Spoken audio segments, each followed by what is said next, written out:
Hey, alrighty, it's episode 17 of Bet Parks Presents Stick to Hockey Live. Myself, Jason Martinez, Anthony Sanfilippo from Crossing Broadcast, Snow the Goalie, and much more going to join us momentarily. Let me tell you about Bet Parks. Great time to get on the Bet Parks app and get in on the action. Tons to bet on hockey. How about hoops, college and pro football. You've got college basketball at this point as well. Tons to bet on. Soccer, international soccer. You name it, it's all there for you. So grab the new Bet Parks app, and it's everything you want in a mobile casino and sportsbook. Simple to use, easy to open an account, fast deposits, easy payouts, all of it's there. And it's going to make games that usually mean nothing to you mean something to you. And all new and existing users right now can use the promo code JASON750, JASON 750. That'll get you that risk-free bet up to $750. Terms and conditions do apply. And Wednesday, we'll also have the Broad Street Boost. So we'll have another boost for you coming up as well. So download the Bet Parks app today. You do need to be over 21 and present in Pennsylvania and New Jersey. Gambling problem, call 1-800-GAMBLER. Seriously, the fucking trash truck out there again, like in the middle of the show. Why does this happen all the time on Mondays? Anyway, let me tell you about also Conquerville Subaru, because they're awesome. Nation Love Promise Dealer of the Award winner back in 2015, the inaugural.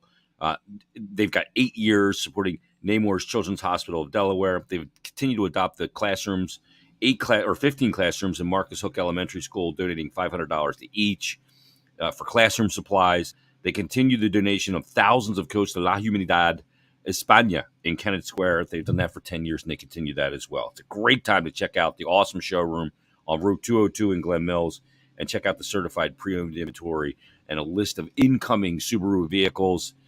Great dealership, great service department. Get a free car wash with every visit. Check out all the details at ConquervilleSubaru.com online, and check out the showroom again on Route 202 in Glen Mills. And remember, Concordville cares. Let's go to him right now from Crossing Broad, the Snow the Goalie podcast. He does it all. He covers it all, and he covers it all extremely well. He is the one and only Anthony Sanfilippo. What's going on, Ant? How's it going, Jay? Good to see you, man. I feel so much fucking better. Yeah? I feel like I'm over this cold. I may hit the mute button a few times to cough, but I am buzzing today.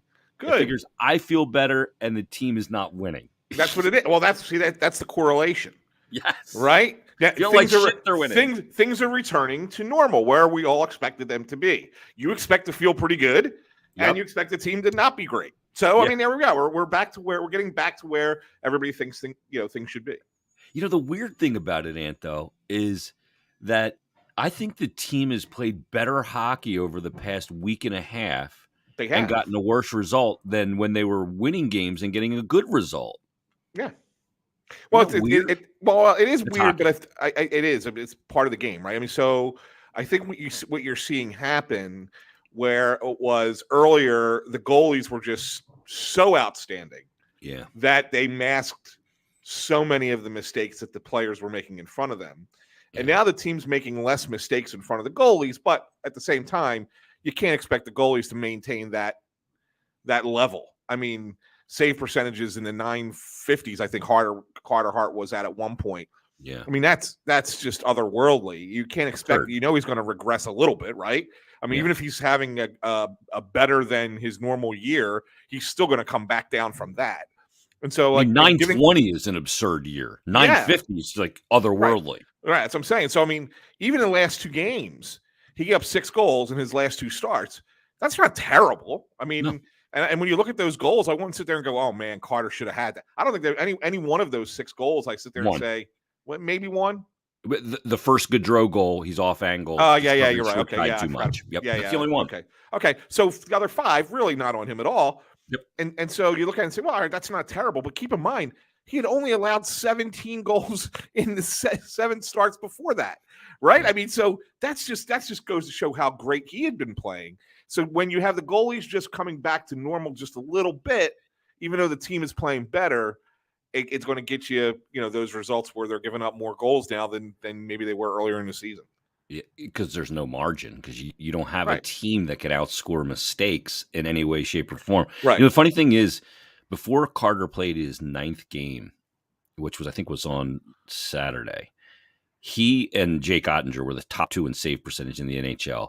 Ottinger had played 7 games. Carter had played 8, but Carter saw 110 more shots than Ottinger. Like, that's crazy for a 1-game difference. 110. Yeah, it's nuts.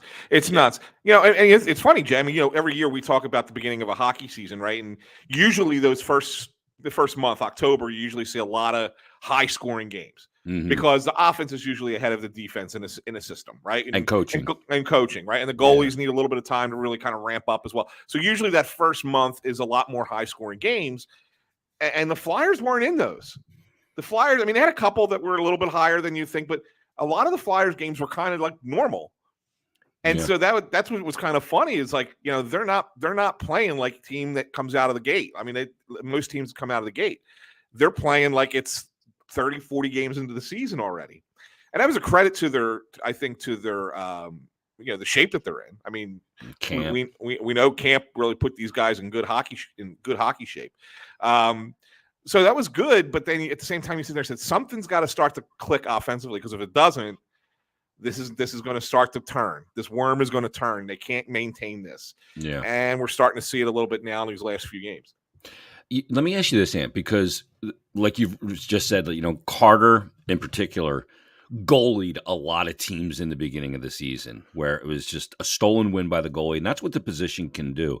But let me ask you about the Columbus game in particular and the game against Ottawa. Did they get goalied in those games? Because I thought Korpisalo was really good, but Columbus was allowing the second most goals per game at 4.58 heading into that. And then Saturday against Ottawa, I think they were like 11th in the league in goals allowed per game.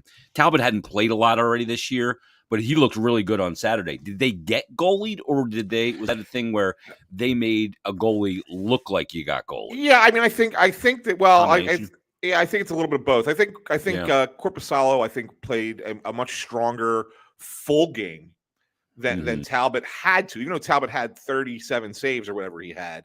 Yeah. You know, I thought that the Flyers were strong for about a period and a half against Ottawa. And then beyond that, I thought that the game was kind of really good defensively both ways until the Flyers started taking penalties. At the end of the second period, beginning of the third period, and they give up the 2 goals that kind of make up the difference in the game.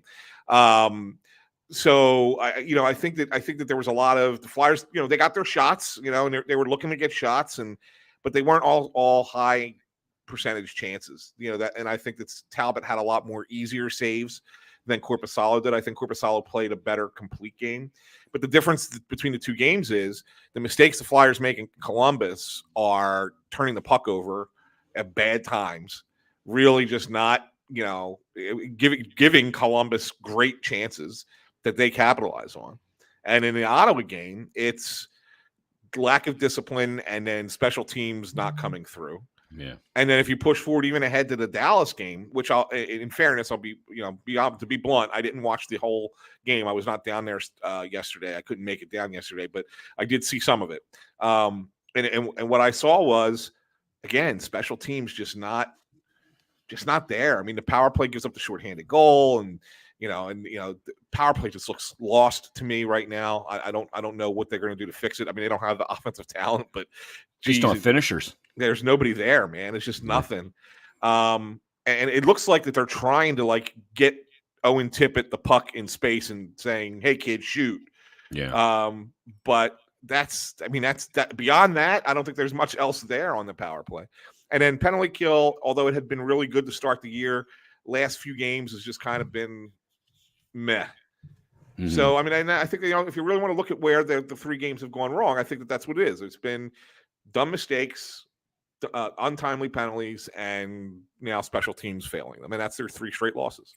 The PK, I think, is just the goaltending was so ridiculous that your goaltender needs to be your best penalty killer, and it was. Right. And when you're stopping everything, then it's going to make the PK structure in front of you all of a sudden look better because the result is better. But, the thing is, with the Columbus game, I said this after the Columbus game, that I looked at that game and I go, they outplayed Columbus. They did a lot of good things in that game, but they made highly consequential mistakes. And they made highly consequential mistakes against the wrong people on the ice for the opposition. Like every time they made a horrible turnover, they had 4 in the game. They paid the price for 3, and Gaudreau's line was on the ice for all of them. Like you got to be aware that when he's out there, you cannot put the puck in peril. And they did too many times. And I think the one that really irked me was because after that first period, they give up 2 on the neutral zone giveaway and then just inside the Columbus blue line. And Torts peeled the paint off the walls about protecting the puck and not putting the puck in the middle of the ice in consequential areas. And then 37 seconds into the second period, they get scored on another turnover. So I think that one, first minute of the period, you hate giving up a goal. And then to give up a goal in the same fashion in which you gave up the 2 in the first, I think probably pissed Torts off quite a bit. Yeah, absolutely did. And that's the thing. I mean, that's you wonder why everyone wonders why Torts didn't want to come out and talk after the game. And does he want to come out and destroy his players after he's defended them as much as he has? Yeah. In a game where they really just if I look at the rankings of bad games this year, next to the San Jose loss where they were just asleep for the entire game against the Sharks, a bad Sharks team, that Columbus loss is probably their next worst loss. But I would bet you that Tortorella looks at it and says that it's worse than the San Jose game, because at least in the San Jose game, they didn't compete. In the Columbus game, they could have won. Yeah. They could have won without wounds, though. Yeah, could have won without the mistakes, right? Yep. So yeah, I mean, I think that's probably why, he's like, you know what? I don't want to go out there and now have to start killing guys who I've been saying all week long and for the last 2 weeks have been playing great hockey, have been competing hard, have been doing the right things, doing the little things. It was funny because after the win against St. Louis, I asked Torts a question about, those little things, the way that those guys are playing, and gave me a great answer. I pulled Zach McEwen separately, did a one-on-one with him because he's one of those guys that kind of fits that under the radar mold that Tortorella really likes the way that those guys are playing. I talked to him about it a little bit. And it was like, oh, this is going to make a great story. And then of course they go out and play like ass in those moments in the last 3 games. I'm like, well, okay, I'm going to have to hold off on this a little bit. But the fact of the matter is that's how this team has to play to win. They have to do the structural small things and have them add up to rewards. And if they do, they'll win games. And this is what Tortorella says things like, you may not play the best game for 60 minutes, but if you play the right way and play hard and compete constantly, sometimes you can win a game when you only play 35, 40 minutes of good hockey.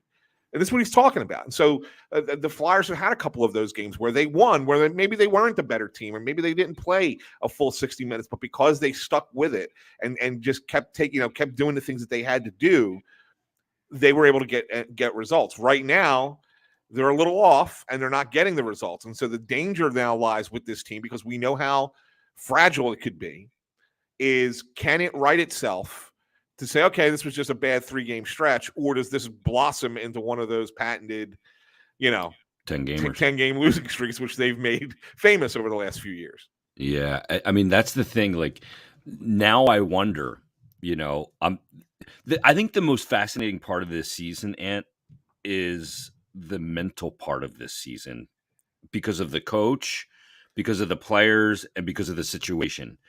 Every player on this team at some point, I think, is going to be in that position of not getting the amount of minutes they think they deserve, being scratched, not playing a period, whatever it is, not being on a power play or a PK or something like that. Because I think that touch point is going to hit everybody on the team. It's how each guy responds when it's their turn. Like, I think TK, after the San Jose game that you mentioned, he doesn't play the third period. I think he responded incredibly well. Yep. I think he's just been like, you know what? Okay, I get it. And I think that he's played really diligent hockey. Even when he hasn't been scoring, I think he's been effective in playing, tilting the ice as best he can and doing his part. And then the other part of it is, okay, they were winning. They weren't playing great. But now that they have got 3 losses in a row, how do they react to that? To me, all the cerebral elements of this season are what's the most intriguing.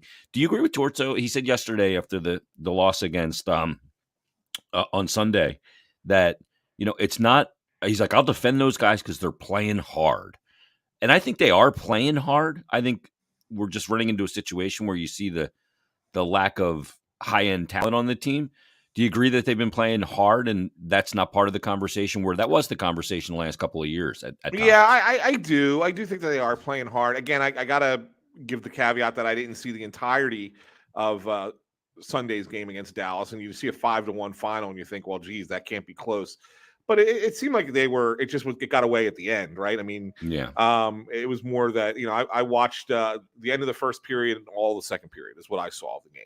I had two different family things I had to do, and I couldn't be there for the beginning or the end of the game.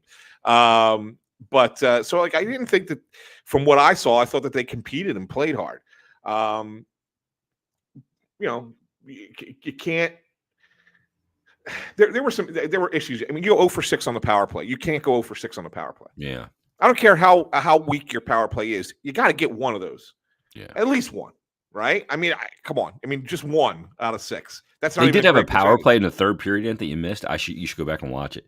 Yeah. It was. I said at the time when the power play expired, the puck was in the zone the entire 2 minutes. I said that's the best Flyers power play I've seen in 5 years that didn't score a goal. I mean, Tony DeAngelo is working off the half wall, then the high point. It was a great power play. Yeah. But didn't score. They didn't score.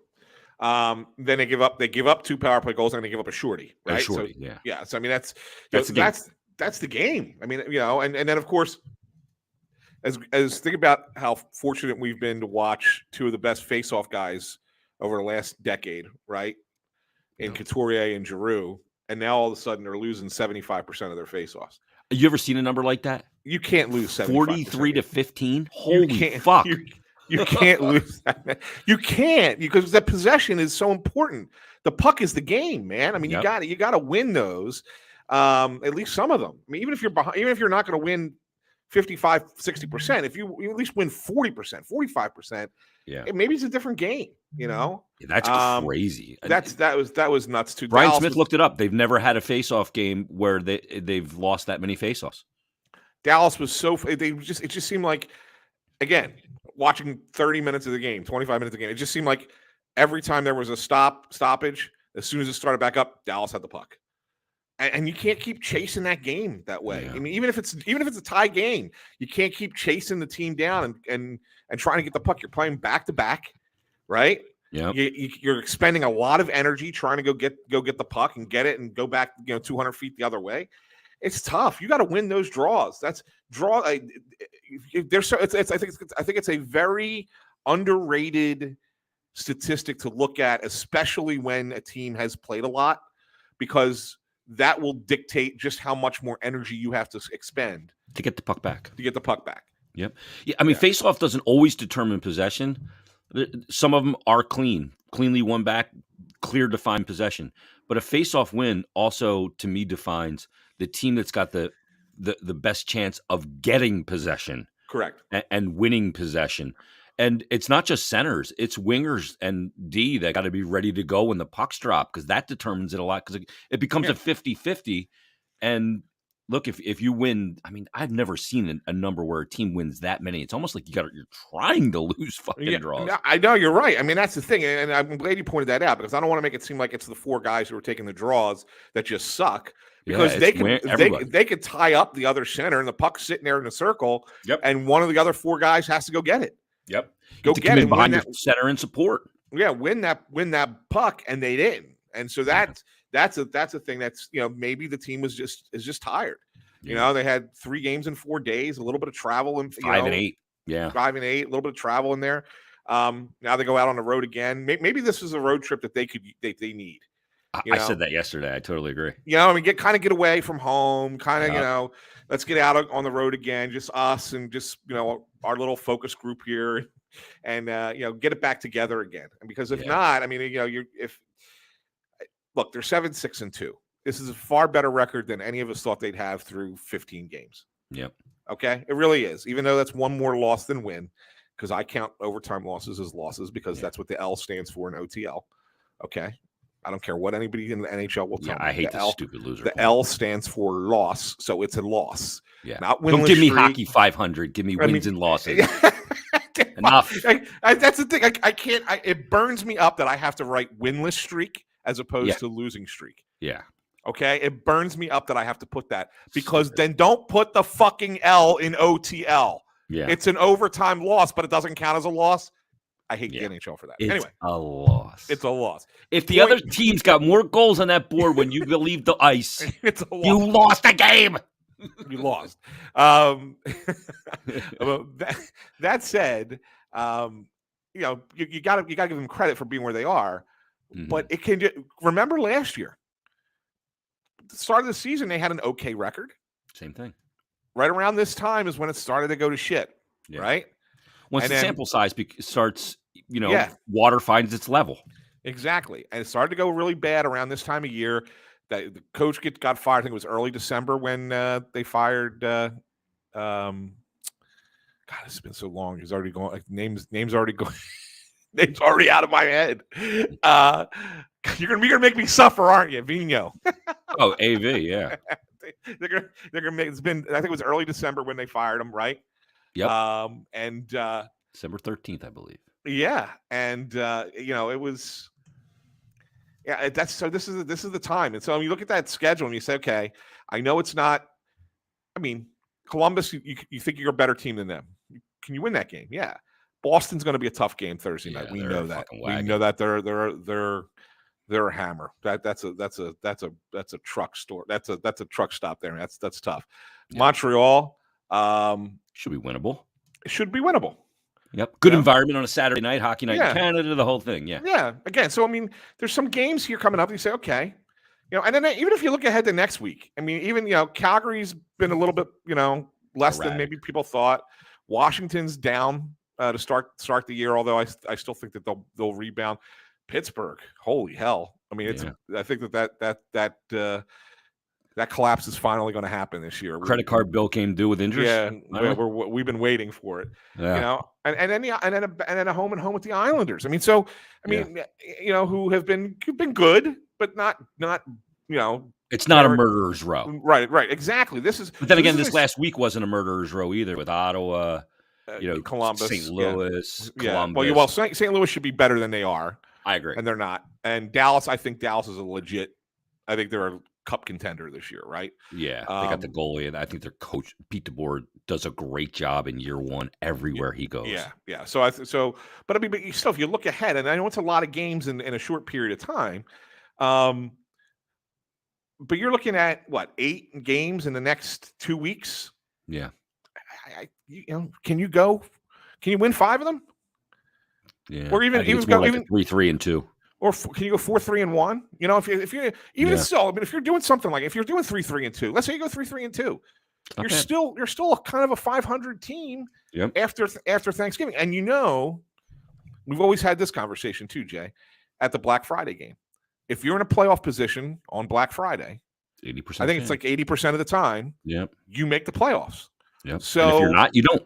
Yeah. Well, yeah, exactly. Inversely. Yep. So it's this is a week for them to really kind of get into a good spot, try and get catch up a little bit. They're not that far behind, and if you get there and you sit there, go okay.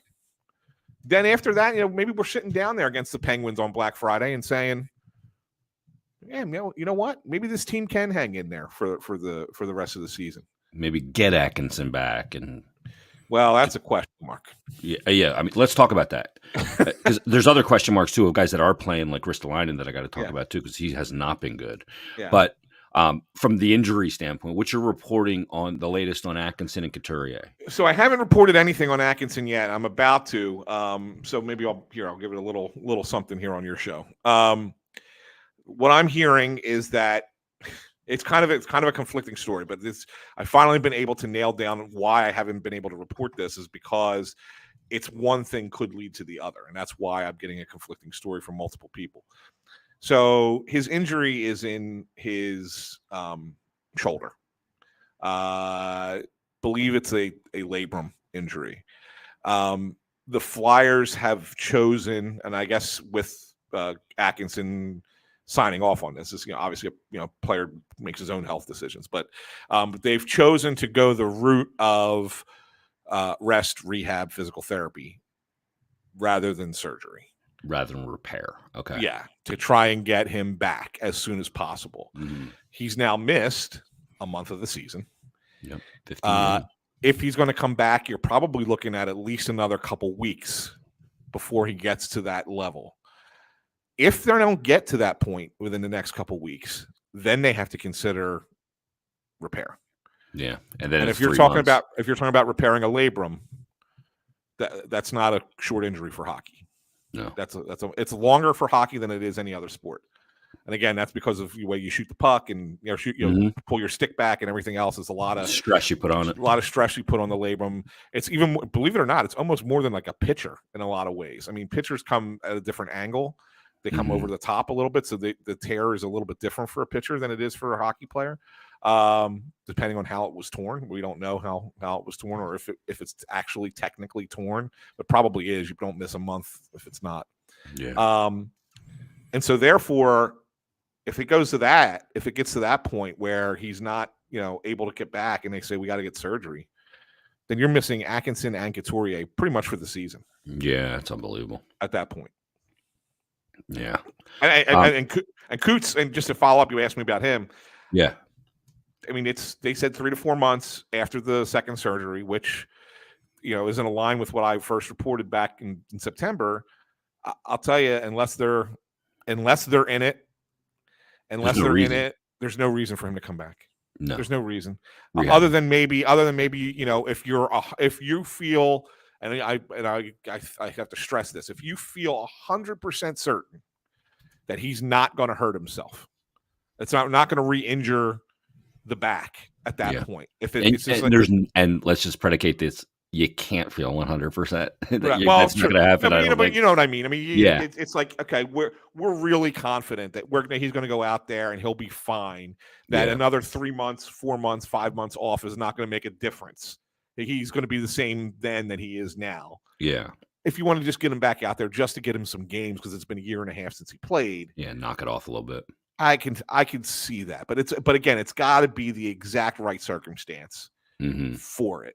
So that, to me, I think that he's in a situation where it really depends on where the team is, whether or not we see Couturier play at all this season. Yeah, I ran into him yesterday before the Dallas game. He was there with his wife and kids, daughter, and talked to him real briefly. He said he's feeling a lot better, feeling good. So that's good to see. Yeah. Yeah, I mean, you hope to get him back, and there's so much tied into him. Now, the other injury I can give you, I think, a slight update on is Allison. I think Allison's not as bad as it looked.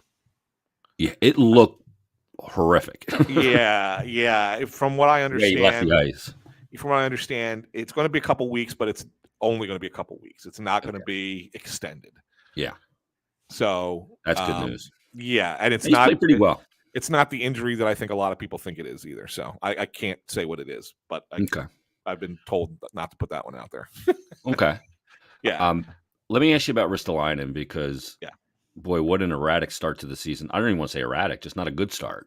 Erratic would indicate that there's been high points and low points, but I don't think there has been that. He missed some time in camp, missed the beginning of the season, and he has not gotten his legs under him in any way, shape, or form just yet. I thought the only game he really played well was the Columbus game. I do too. He seems like he's overplaying situations outside the dots, Ant. Like he doesn't have a lot of structure and a lot of confidence in where he wants to be on the ice or what he wants to be on the ice under Tortorella. What are you saying?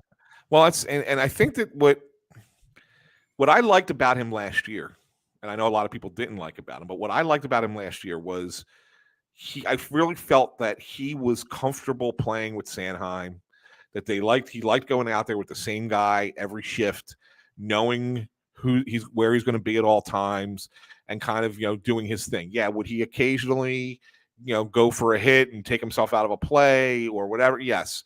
That's Rasmus Ristolainen. That's what he does. But now I feel like not only does he feel like lost in his own game, but I feel like he doesn't have the confidence in who he's playing with, because he's been bounced around.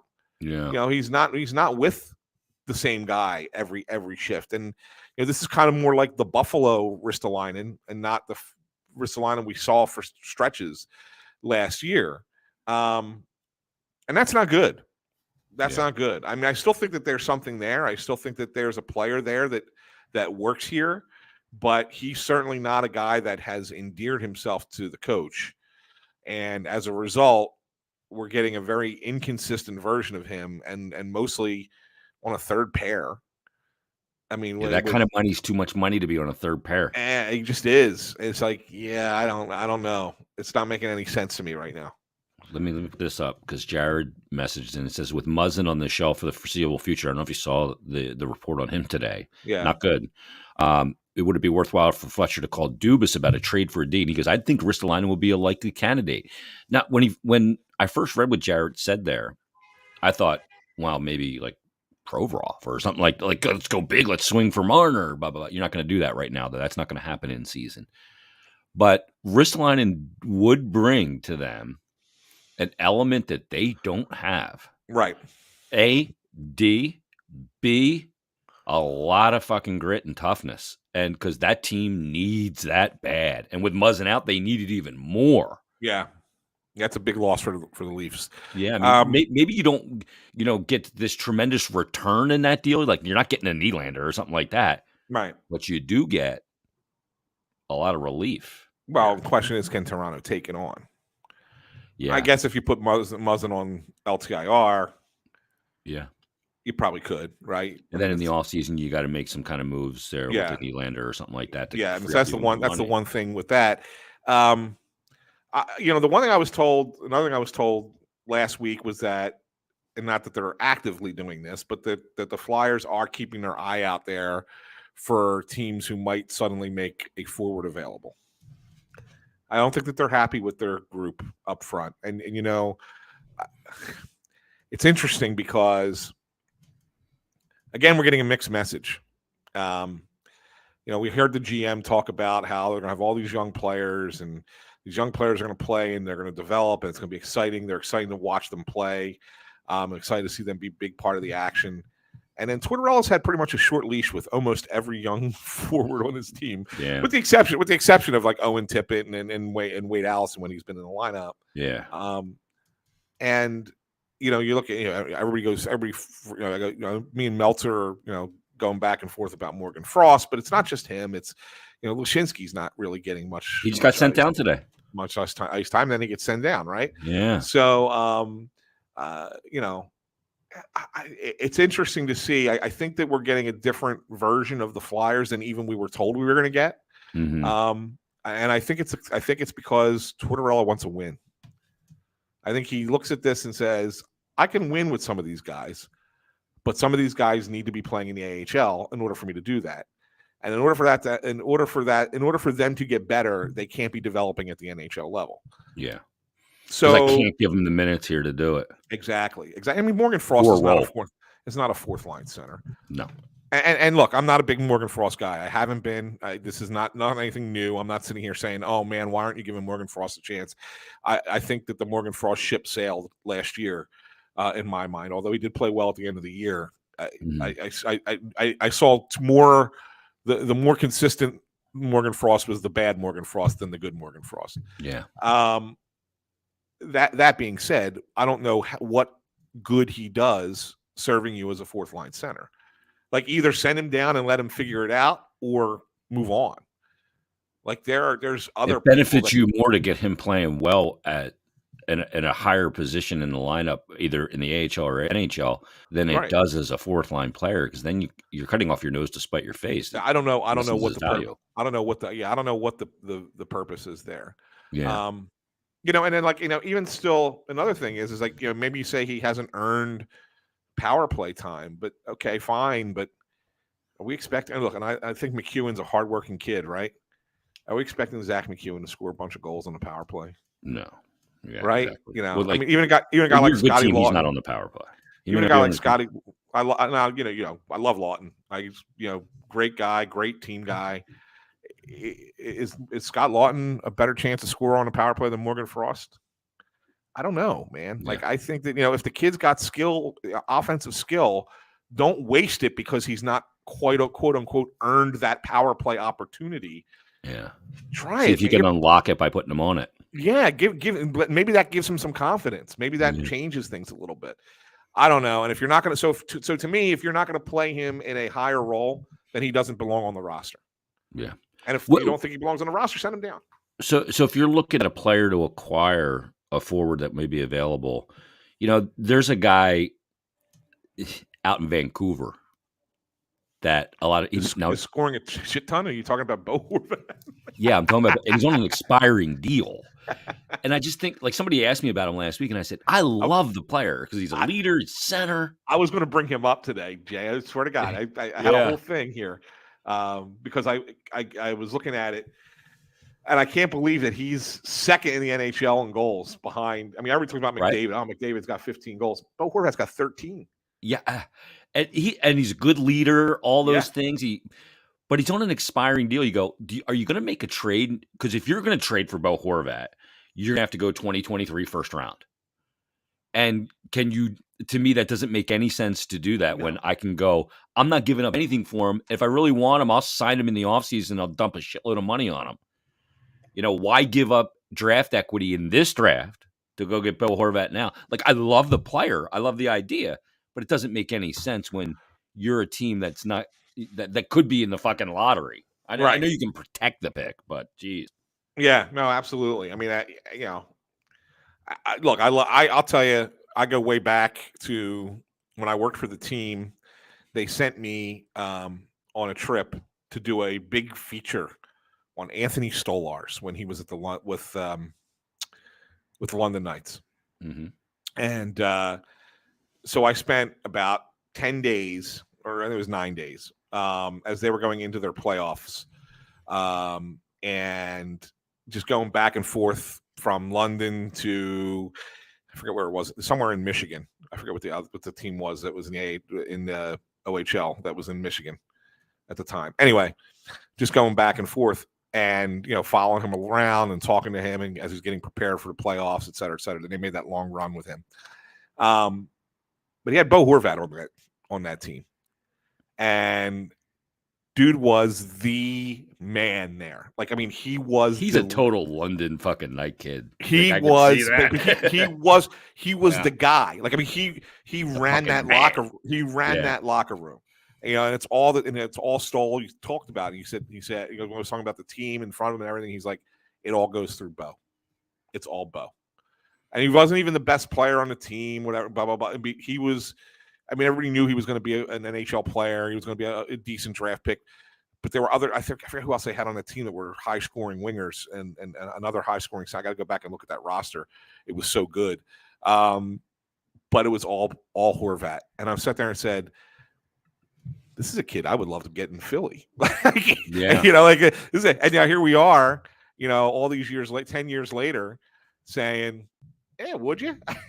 And I'd say, 10 years ago, I loved him at 18. I'll take him now. Yeah. Fuck. I mean, you imagine Gargano if he's here? Come on, Bo. Come on, Bo. We got Larry Bo, Ricky Bo, Bo Horvat. You could have a Bo parade. There you go. Shit, that's horrible. Yeah, that's Max Domi was on that team. Mitch Marner was on that team. Marner was the best scorer on that team. That's who, yeah. Yeah. Nikita Zadorov on that squad. Christian Dvorak. And they had the other kid that was the defenseman that was with Pittsburgh for a while. I don't think he's in the league anymore. Finnish kid. What was his name? I'm trying to see. I'm looking at he was a first-round pick by the Penguins, I believe. Yeah, that's a good team. Those London teams are always good, man. They were unbelievable. Oli Mata, that's who I was talking about. Oh, yeah, Oli Mata was on that team. Yeah, he was on the 2011 team, yeah. Wow. Yeah. Last thing for you, Ant. Yeah. TK on the PK. TK with a TKO. I'm getting all these shirts made. I'm gonna start the Crossing Broad TK store. There you go. But fuck it, he has been so good, Ant. I look at one player that go, there's been little stretches where I go, he's been great, or he's turned the puck over. but he adds a little risk into his game, and he needs to be effective. But overall, like, I see this dude just working his bag off. And even when he's not scoring, I think he's been a player of consequence on the ice. Like, he's, for all the, the hot takery of this team has no talent. I mean, they have talent. I think Provorov bounced back in a decent way. D'Angelo obviously has talent. There's other players out there with talent. To me, TK's been the obviously the catalyst for almost everything they've done good. Well, yeah. I mean, and not only that, I mean, you go back to when he was an all-star in 1920, and that was his best season of his career. 24 goals in 66 games. Well, but he did. I mean, he had 24 goals 3 years in a row, but that was the year did it in 66 games, 61 points. Whatever. I mean, it was, he disappeared in the playoffs and didn't score, but that regular season he was maybe their best player. Him and Giroux, obviously, Couturier. That line was so good. And then since then, it's just not been the same. Yep. And then I thought last year, he was really not right. Even though he had 52 points, I just thought that he was so off. And I know it's only 15 games, Jay, but 17 points in 15 games for Konechny is a pace that's going to get him well beyond 1920. Yeah. And I know 6 goals is not going to jump off the page at you, but at the same time, when you really put it together and you look at it, it's an over 30 goal season, right? It's probably 34, 35. Yeah. You're looking at like a pace for like 86 points. He's got to be considered the Flyers' potential all-star. Yep. I mean, obviously him and Hart, right? Yep. I mean, so yeah, like, I mean, really, and it's funny because you sit there and say, of the veteran players, who are the ones that are going to respond best to Tortorella and which ones are not going to respond best to him? And I was kind of 50-50 with TK. Me too. I kind of thought there's a chance you and I talked about it, yeah. Yeah, there's a chance he does, and he really develops, and it's great. And then there's also, and I know that's kind of a hedge, but like, other guys I was more one way or the other, but he was the one guy I wasn't 100% sure. Yeah, he was a coin flip to me. Yep, yeah, total. Yep. And he's responded, and maybe it took that, like you had mentioned earlier in the show, maybe it took that third period benching against San Jose to kind of wake him up to the way he has to play for this coach. And because he's been great since. And I know he went to the coach after that benching and, wanted to talk about it and why. And boy, to me, he's a player that's a pleaser. Like, he wants to please his coach, and he's in such great physical condition. Like, if he's going to play his way, his style of play, he's got to be in great condition because he's got to fly all over the place, and he's got to have muscle on him to protect himself because he's not a huge body. Right. So I just see a guy that's playing with such great energy, never letting down. And even when he's not creating offense, he's being consequential on the ice in the things that he's doing. So, and I think it's really important for him, Ant, when it all shakes out, that he gets a letter on his jersey, because I think he's a guy that will fall into the vested category of having a letter and really give it the diligence and importance that it needs to have. And I think it helps him. I think you're right.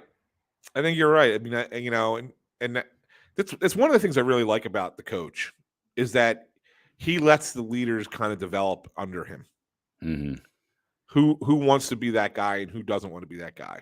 And I think that you're certainly seeing it with TK at the moment, that this is the guy that he really wants to embrace this role.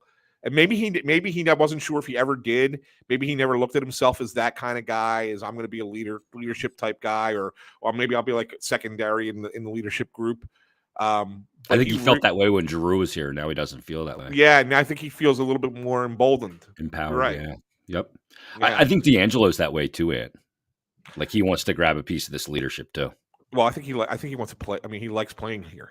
Yeah, he seems happy, man. Like, you've known Tony a long gamer, man. Or you've known him a long time, right? I mean, has he ever seemed happier than he is right now? No, that's the thing. The team's playing okay, Yeah. And that's going to affect him. Like he's a highly emotional player, which I think is something that they have lacked, man. They need a guy that gets fucking pissed when things go wrong. Yeah. I mean, and is not afraid to stand in the block. So this is fucking unacceptable. Like we got to wake up, you know. Yeah. They need a player to do it. Coaches doing that, AV doing that, Scott Gordon or Hack. That's one thing. When a guy stands up in that room and is like, what the fuck? You know, I think that means way more, and he'll do that. Yeah. Absolutely. Absolutely. No, I think you're starting to see who that leadership group is going to be. Mm-hmm. I wonder if at any other point beyond this season, if anybody else gets a letter. I don't think so. Is it just going to be Lawton with the 1A the whole year? I think so. Yeah. I mean, it's curious. That's a curious thing to me. I'm sure that they're holding one out for Coots. Yeah. Or Atkinson. Or both. Yeah. Maybe that's who he wanted it to be to start the season, them three with the A's. Yeah. And then without them, it's like, okay, let's see if anybody else develops. And I think you're right. The two guys at the top of that list are probably Travis Konechny and Tony DeAngelo. Yeah, no doubt. And this was awesome, man. Go back to work. Thanks for doing this, brother. We'll be reading your stuff from Crossing Broad. Snow the goalie. Yep. Crossing Broadcast. You got it all going on. Thanks, brother. Thanks, pal. Anytime. There he is. Anthony Sanfilippo on Bet Parks Presents Stick to Hockey Live. Great. I love talking hockey, man. You know, we've been talking hockey, hey and I, for years. Now we just get to do it, and everybody gets to hear it and be a part of it. So thanks to Anthony for joining us. Check out Snow the Goalie and also all his work on crossingbroad.com. Bet Parks, that's the place to go to get all your action in on all the different sports, whether it's same game parlays, live in-game betting, player performances, first to score, exact score, you name it. It's all there for you on football, college and pro, hockey, hoops, college and pro, international soccer. F1's going to wrap up the season in Abu Dhabi at Yas Marina this week. You name it. All there for you on the BetParks app. So download the app today. We'll give you the Broad Street Boost coming up on Wednesday's show as well. So download the BetParks app today. You do need to be over 21, present in Pennsylvania or New Jersey. Gambling problem, call 1-800-GAMBLER. And also visit my friends at Concordville Subaru. Awesome dealership.